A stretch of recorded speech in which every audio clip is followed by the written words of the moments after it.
Muy bien, y Jesús siempre es nuestro guía. Él es el espíritu, como dice en Apocalipsis, el espíritu de la profecía, ¿verdad? El testimonio de Jesús es el espíritu de la profecía. Es decir, Jesús está omnipresente en toda la escritura, de principio a fin, incluso, lógicamente, en el Antiguo Testamento, aunque él no había nacido físicamente, sabemos de su preexistencia, él es eterno, y todo apunta a la persona de Jesús. Y Jesús es nuestro modelo a seguir, es nuestro maestro, es nuestro Señor, es nuestro Salvador, a quien tenemos que mirar siempre. Y si miramos siempre a Jesús, nunca nos vamos a sentir decepcionados ni contrariados. Siempre encontraremos, como él dijo, como le dijo Pedro, Señor, ¿a quién iremos? Solo tú tienes palabras de vida eterna. Solo él puede satisfacer nuestra alma.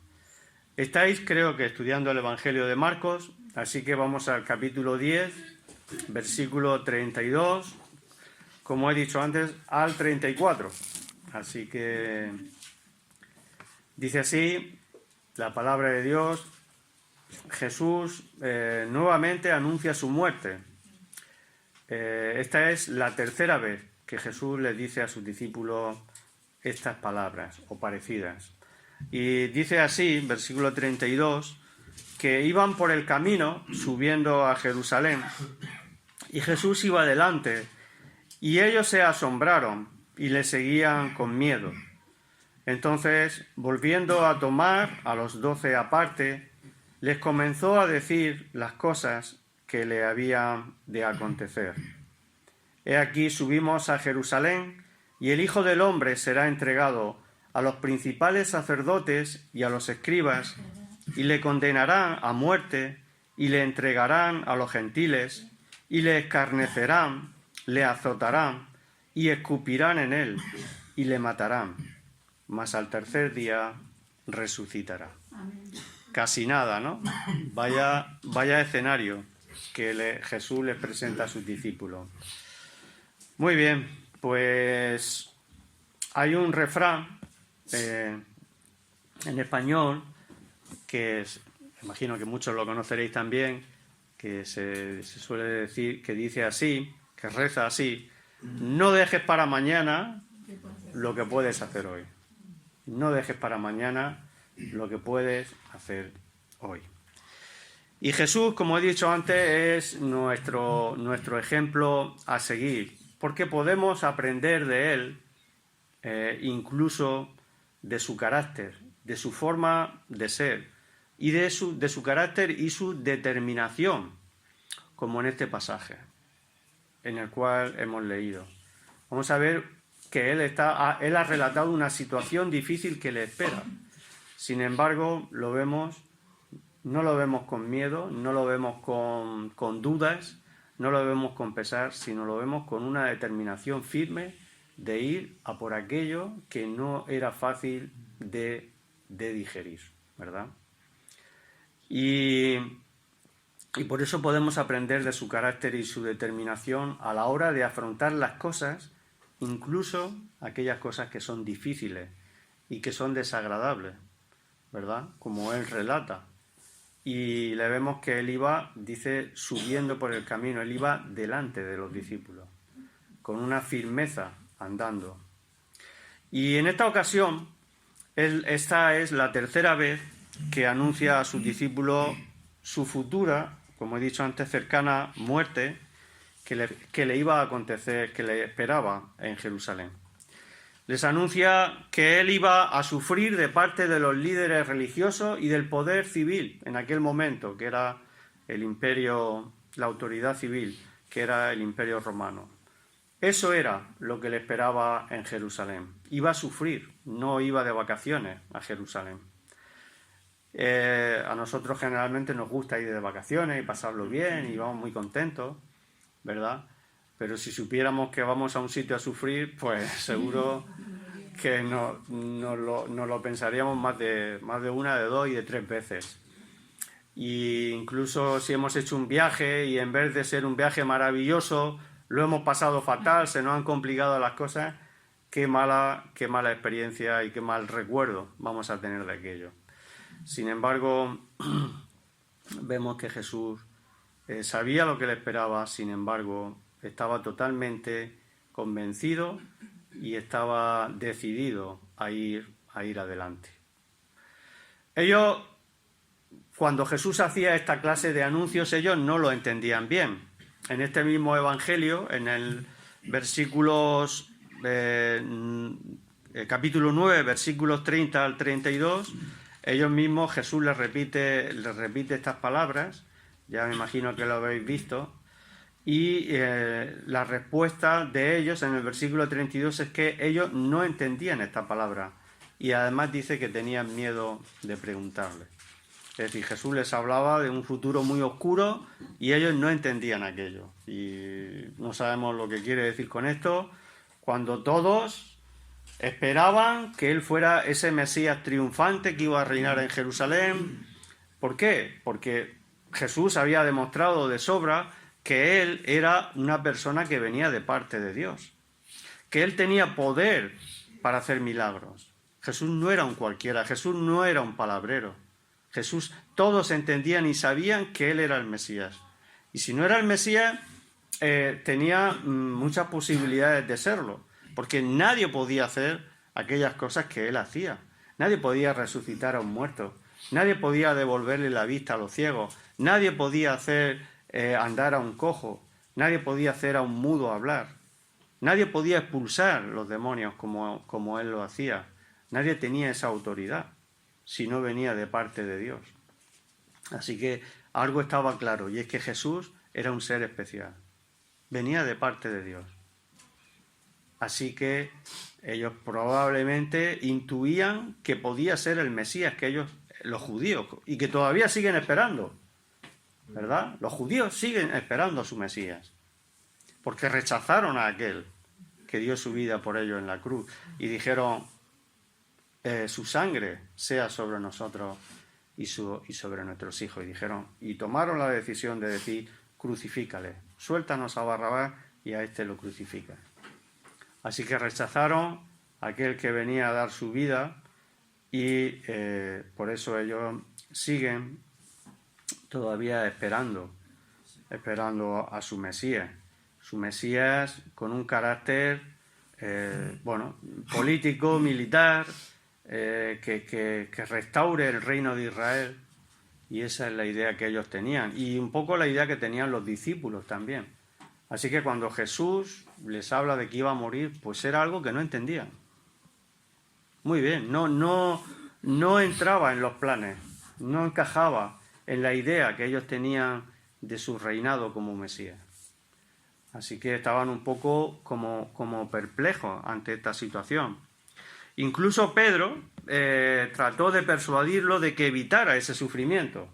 Anteriormente, la primera vez que Jesús les anuncia que le era necesario morir, Pedro, en el capítulo 8, versículo 31, él les dijo, Señor, nunca tal cosa te acontezca, ¿no? Y empezó a decirle que mira, que esto no te ocurra. Y Jesús le tuvo que decir, dice que le reprendió, y mirando a los discípulos dijo, quítate delante de mí, Satanás, porque no pones la mira en las cosas de Dios, sino en las cosas de los hombres. Y dijo más, si alguno quiere venir en pos de mí, niéguese a sí mismo, tome su cruz y sígame. Yo voy a ir a una cruz, pero si alguno quiere venir en pos de mí, también va a tener que tomar su cruz. Y bueno, nosotros hoy día podemos dar gracias de que a los cristianos no se nos persigue. Hace unos siglos sí, aquí en España, y actualmente en muchos países a los cristianos se les persigue. La situación actual que ahora mismo se acaba de dar en Siria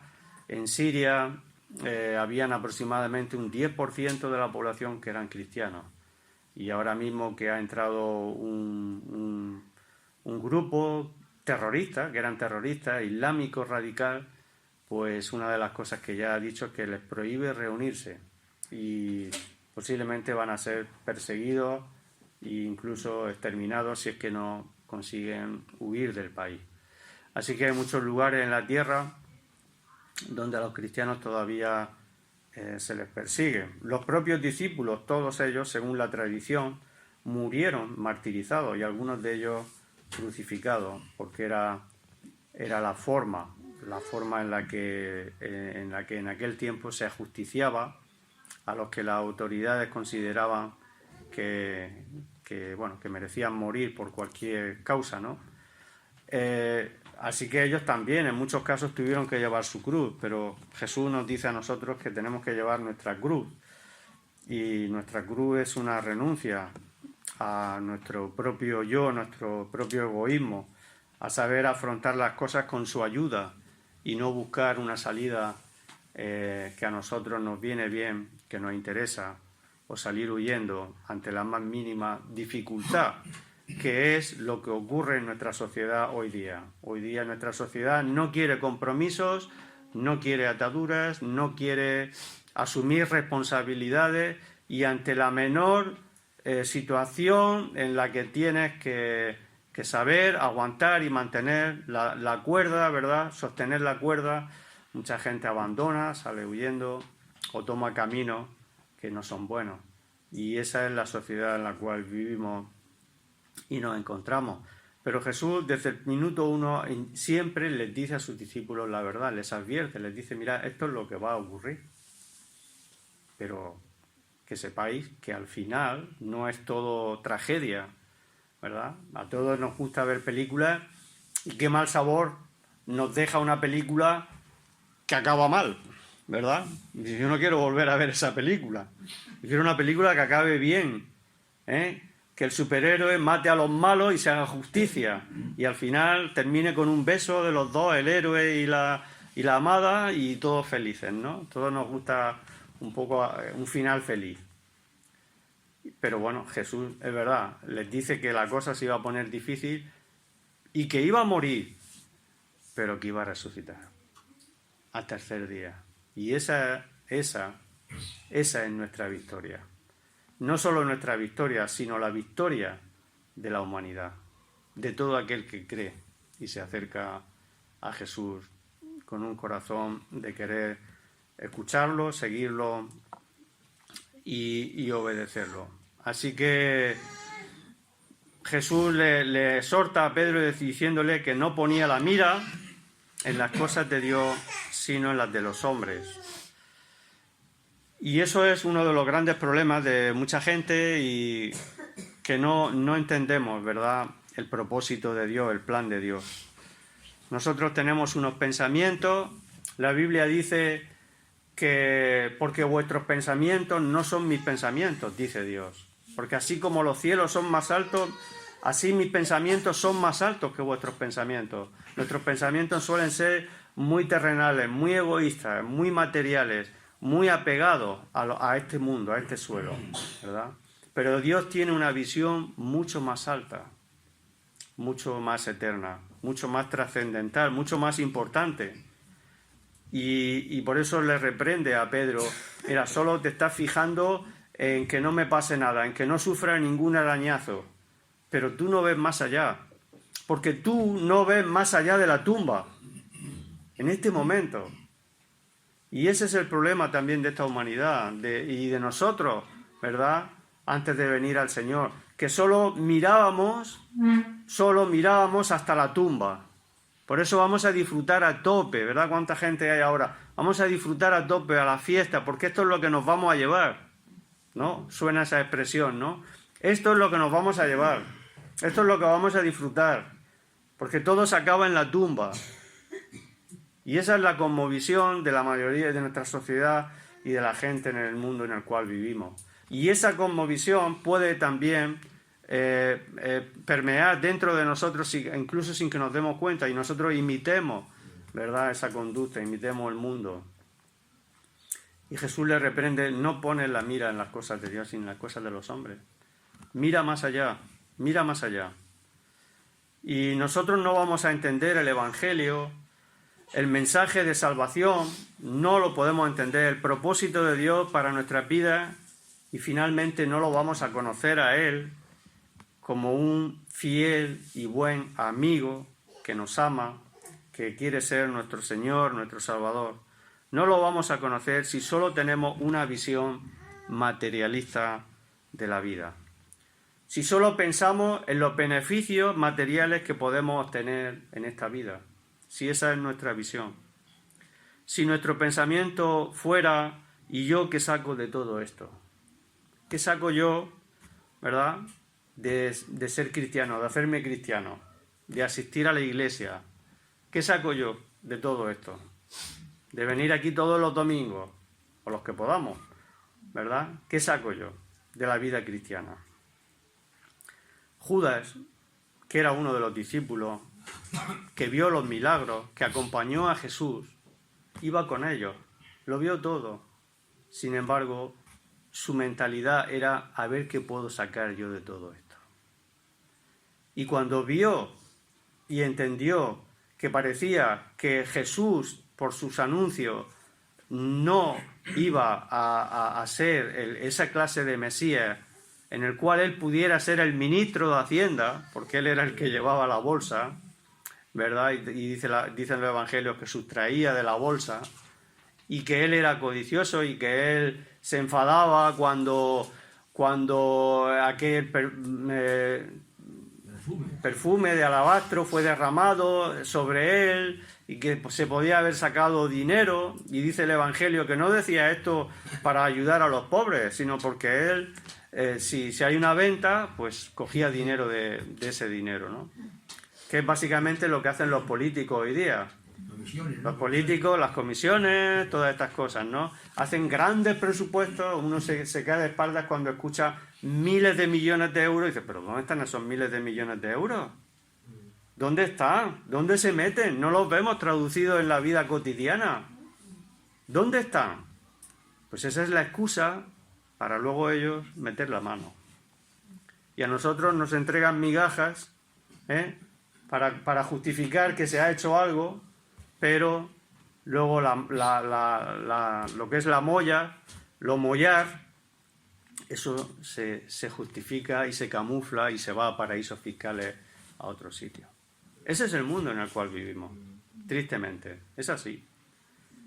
Y Judas, que era uno de ellos, pues cuando vio que aquello ya no le ofrecía ningún beneficio personal, pues al final optó por traicionar a Jesús y lo vendió por 30 monedas de plata. Tremendo, ¿eh? Tenía delante de sí la persona más extraordinaria que ha pisado nunca este mundo, su Dios, su Creador, y lo decidió entregarlo por 30 miserables de plata, que cuando vio lo que había hecho y que los sacerdotes habían conseguido tener ya a Jesús entre sus manos, tuvo remordimiento y sabía que no estaba bien lo que había hecho y le entregó las monedas y dijo, allá tú haz con ellas lo que quieras, ¿verdad? Ya nosotros hemos conseguido lo que queríamos, que era tener a Jesús encarcelado para acabar con él. Y es así, cuando tenemos esta visión, pues podemos tomar decisiones como la de Judas, vender a Jesús como hizo Esaú, ¿verdad? Que vendió su primogenitura por un plato de lentejas. Y esta era un poco la visión de los discípulos, una visión muy materialista, muy apegada a este mundo. Y en el pasaje anterior a este que hemos leído, de los versículos 32 al 34, y en el pasaje posterior, vemos que ellos están pensando en beneficios materiales. En el pasaje anterior ocurre el joven rico, y para ellos una persona rica era una persona que Dios la había bendecido mucho. Así que, pues es un ejemplo, es un estereotipo de éxito, casi como que nosotros hoy día, una persona que tiene un buen coche, un buen chalet, esa es la meta, ese es ¿verdad? El objetivo a conseguir por cada persona en esta sociedad. Cuando muchas veces detrás de una imagen lo que hay es una profunda miseria, que solo hay apariencia. Y ellos estaban pensando solamente en eso, en una visión materialista, quizás en qué iban a recibir a cambio de seguir a Jesús y a cambio de sufrir si es que fuera necesario.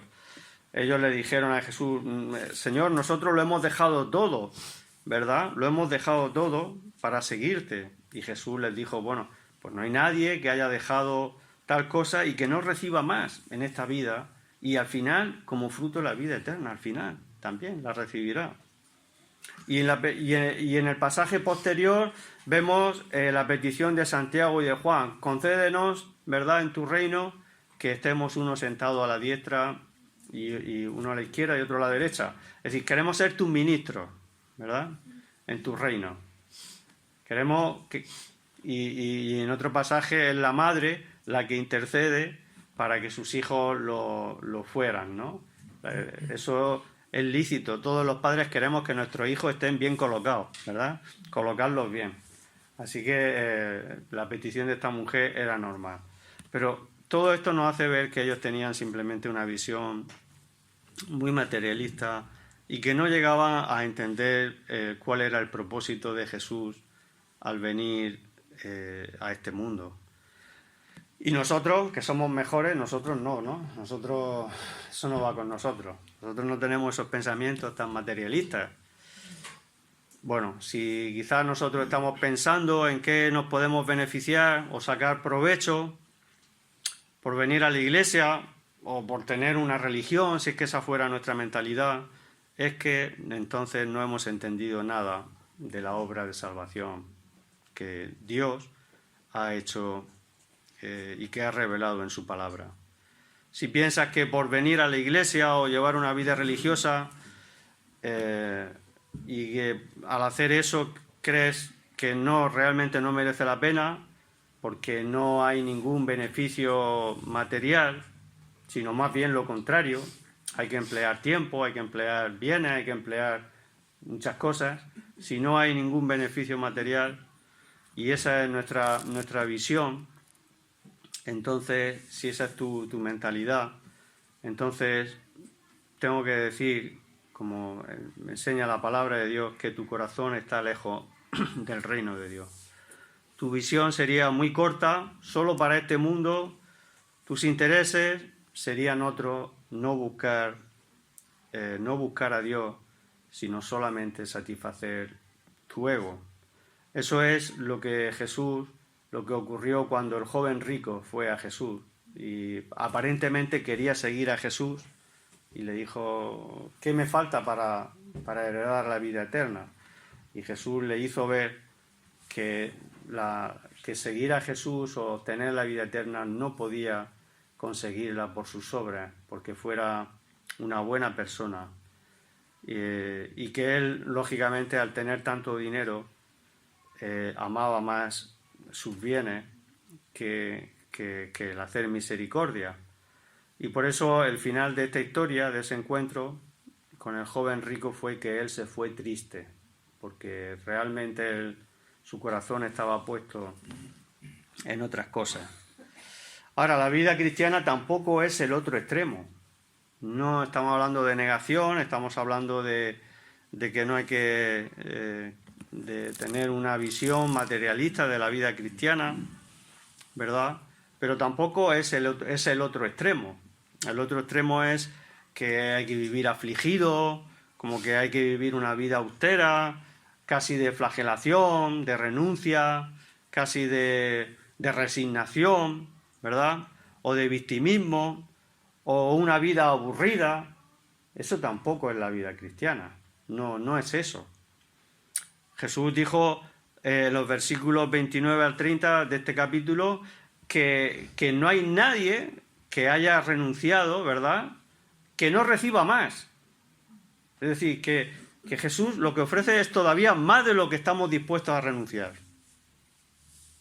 ¿Lo pillamos? Jesús ofrece que podemos recibir mucho más de lo que estamos dispuestos a renunciar. Mucho más. Y es así. Y no estoy hablando de que se nos va a llenar la cuenta del banco ni nada de esto, pero a cambio de renunciar a ciertas cosas recibimos mucho más. Como dijo Jesús, como dice la palabra de Dios, más bienaventurado, más feliz, más dichoso es dar que recibir. Porque cuando damos, recibimos mucho más de lo que damos. Y esto es verdad lo que la palabra de Dios nos enseña. Nos enseña de que se puede, de que hay que perder para ganar. Que hay que perder para ganar. Y la visión del mundo es que yo no quiero perder y lo quiero ganar todo, ¿no? Pero la Biblia nos enseña que para ganar primero hay que perder. Hay que perder, hay que estar dispuesto. Hay que poner nuestro corazón, nuestra voluntad en las manos de Dios. Y al final de ordenar estas prioridades, al final Jesús dijo, y al final la vida eterna. Y como fin, al final se puede, y en el siglo venidero, dijo Jesús, la vida eterna. Así que, por su gracia, lógicamente, una vida eterna por su gracia. Así que es una cuestión de prioridades. Es una cuestión de si ponemos a nuestro Creador en primer lugar o si ponemos lo material en primer lugar. Este fin de semana estuvimos en un retiro de matrimonios ahí en Mojácar. Muy bueno, un tiempo muy bueno. Y el hermano que predicaba Juan Varela, no sé si lo conocéis, tiene un ministerio sobre familias y todo esto, y él contaba una anécdota que le ocurrió a él una vez que estuvo en Barcelona, ¿no? Dice que fue ahí a una iglesia y había un hombre, un señor mayor con un bastón sentado delante, y entonces le dijo, joven, venga usted para acá. Y entonces él no me conoce de nada y me llama, así que va para allá. Y el hombre mayor le dijo, mire, yo he sido un hombre de éxito. Hubo una época en Cataluña en la que hubo una importante industria textil, ¿verdad? Hace años, y él ganó mucho dinero. Era un empresario textil y ganó mucho dinero. Y el hombre, allí sentado ya al final de sus años, le confiesa a él, mire, yo he ganado mucho dinero, tengo mucho dinero en mi cuenta bancaria. Dice, pero soy un hombre pobre. Dice, ahora mis hijos se están peleando por repartirse la herencia y yo me siento un hombre infeliz. No soy una persona dichosa. Dice, lo único que tengo ahora mismo es dinero. Soy tan pobre, le dijo, que lo único que tengo es dinero. Y se veía que había conseguido mucho dinero, pero se veía un hombre derrotado al final de su vida. Quiso ganar y perdió. No sé si entendió, encontró al Evangelio, encontró al Señor, pero es así. Por eso Jesús dijo en una ocasión, ¿qué ganará el hombre si ganara el mundo entero y perdiere su alma? ¿Qué ganará? Es un orden, es una cuestión de prioridades que damos en nuestra vida. Por eso Jesús dijo, mas buscad primeramente el reino de Dios y su justicia, y las demás cosas os serán dadas por añadidura. Jesús es nuestro ejemplo a seguir porque frente a las dificultades Él no se echó atrás. Frente a las dificultades Él no se echó atrás. Y eso es lo que a veces a nosotros nos puede echar para atrás, ¿no? Cuando vemos dificultades podemos recular, como se suele decir. Frente al sufrimiento y amenazas que le esperaba, él tomó la iniciativa y dio un paso al frente. Dio un paso al frente. Puso a hacer la voluntad de Dios en primer lugar, antes que buscar su beneficio personal. La Biblia dice en Lucas 9:51 que Jesús afirmó su rostro para ir a Jerusalén. Puso en el GPS la dirección Jerusalén y sabía que allí lo que le iba a esperar, pero no dudó en hacerlo.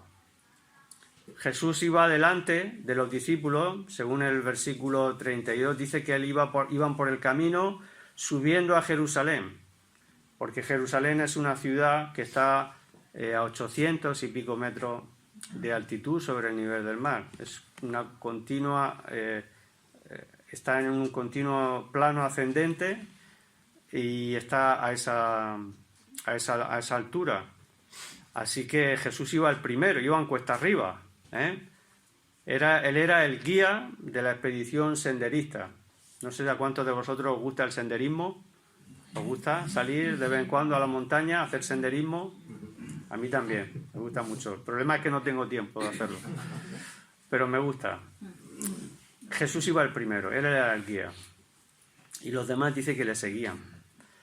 Así que, y ellos incluso dice que ante esta determinación de Jesús se asombraron y tuvieron, dice, y le seguían con miedo. Nos está diciendo todo esto y él va el primero. Pues no terminamos de entenderlo muy bien, ¿verdad? Así que le seguían, no sabemos si le seguían al mismo ritmo, con la lengua afuera, pero iban con miedo. Se veían venir lo inevitable, que era el sufrimiento. Esto es como cuando uno tiene miedo de ir al médico, ¿verdad? Cuando espera que le van a dar una mala noticia y no quiere ir. Y sabe que tiene que ir, pero intenta, no sé. Y hay gente así, hay gente que evita ir al médico para así autoconvencerse o autoengañarse de que estoy sano. Porque ojos que no ven, corazón que no siente. Yo he tenido compañeros de trabajo que evitaban, cuando hacíamos el reconocimiento médico, no iban. Y así ellos se convencían de que estaban sanos, porque no sabiéndolo, no yendo, pues ya está.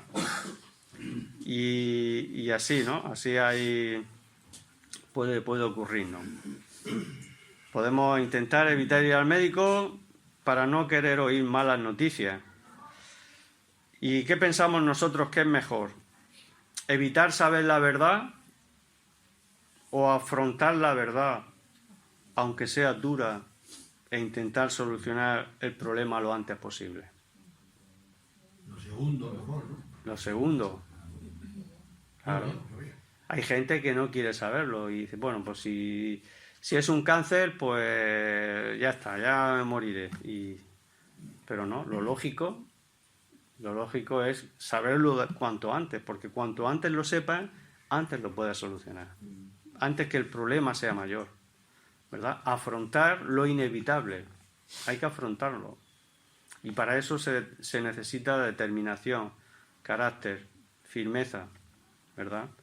Dejar las cosas para después o no querer saberlas es una actitud negligente e insensata. Y ante esta situación de lo que les esperaba y el miedo de los discípulos, Jesús les dice la verdad del diagnóstico. No les falsea el diagnóstico, no les miente. Les dice lo que iba a ocurrir. Lo que iba a ocurrir era que iba a ser entregado en manos de los principales sacerdotes, los escribas, sus enemigos, que eran los que querían acabar con él. Le iban a condenar a muerte, le iban a entregar a los gentiles, a los romanos, le iban a escarnecer, le iban a azotar. Los que hemos visto la película de La Pasión, esa de Mel Gibson, es una película dura, no apta para cardíacos, como se suele decir, pero es una película que dicen que es muy realista a cómo se ejecutaban tanto el castigo, los latigazos, como la crucifixión, ¿verdad? Y todos sabemos, aunque aquí lo resumimos en muy pocas palabras, lo duro y lo difícil que era pasar por ese proceso. Lo iban a azotar, lo iban a escupir, a menospreciar y le matarían, ¿verdad? Jesús les dice la verdad. Y ante la situación difícil que se venía, Jesús no oculta y les va a tratar, como se suele decir, con paños calientes, a intentar ocultar. A veces se dice que las madres son así un poco tapaderas, ¿no? Tapan los delitos del hijo, ¿verdad? Para que el padre no les diga nada. Y lo que hacen con esa buena intención es que el hijo cada vez pues se convierte en un pirata, en un delincuente. Cada vez va más porque hago cosas y no sufro las consecuencias, ¿no? Y no, hay que poner las cosas en su sitio. Hay que decirlas, aunque sea duro. Y cuando Jesús les dice lo que va a ocurrirle, pues que luego cada uno tome la decisión que crea conveniente. Y Judas tomó la decisión de traicionarle y ahorcarse. Pedro tomó la decisión de negarle y luego lloró amargamente. Los demás huyeron despavoridos, derrotados. Solo se nos dice que Juan permaneció en la cruz junto a María y unas cuantas mujeres, que fue el único que estuvo ahí viendo de cerca la crucifixión de Jesús. Y luego, cuando todo esto acabó, cuando bajaron a Jesús de la cruz y lo llevaron allí a aquella tumba nueva, en la piedra, aquella tumba de José de Arimatea, y lo pusieron allí, ellos estaban todos derrotados. Y cuando se cumplió lo que Jesús dijo en este último versículo 34, que al tercer día resucitará.